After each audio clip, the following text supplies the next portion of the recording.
All right, so this is the last example in the notes. First of all, there was a typo on it. It said 1/2. It was supposed to be a 1/3 power right there, so please make that correction. This way it'll work out a little bit better. Okay, so I have two terms.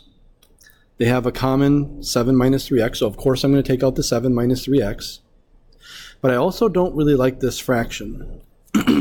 There's a couple different ways I could handle that fraction. I'm just going to factor out a 1/2. That'll get rid of that fraction, and I can handle it from there. Remember, you always take out the smallest exponent of a factor, so this is going to be negative 2/3.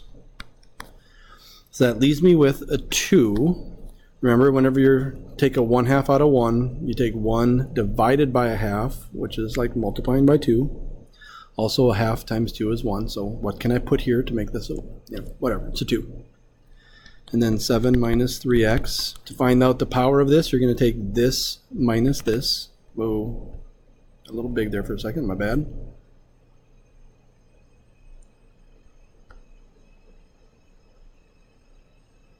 So that's going to be 1/3 minus negative 2/3, which is 3/3, which is a 1. Plus, if I take a 1/2 out of that, 3 is left over, and x is left over, and then this comes out entirely. So that's just that, over 7 minus 3x. This is a factor of that. Okay, so now let's clean up the inside. Also, this 1/2, I can basically just pull out that as like multiplying by 1/2, so that 2 kind of ends up on the bottom. So I got 7 minus 3x to the negative 2/3. 7 minus 3x, handling that 1/2. Inside here I have a negative 6x plus 3x is a negative 3x. Negative 6x plus 3x negative plus 14. Now we can't have this negative exponent, so we need to move that down to the bottom and make it positive.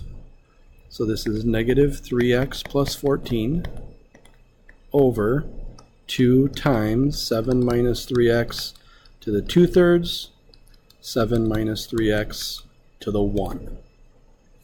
Multiply powers, add exponents.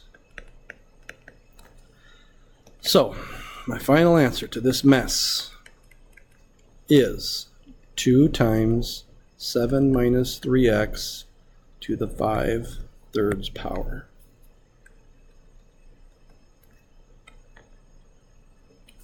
I didn't lose any restrictions. I still have the same restriction on the bottom, so there's no extra restrictions that need to be tacked onto this. Yeah, that's it.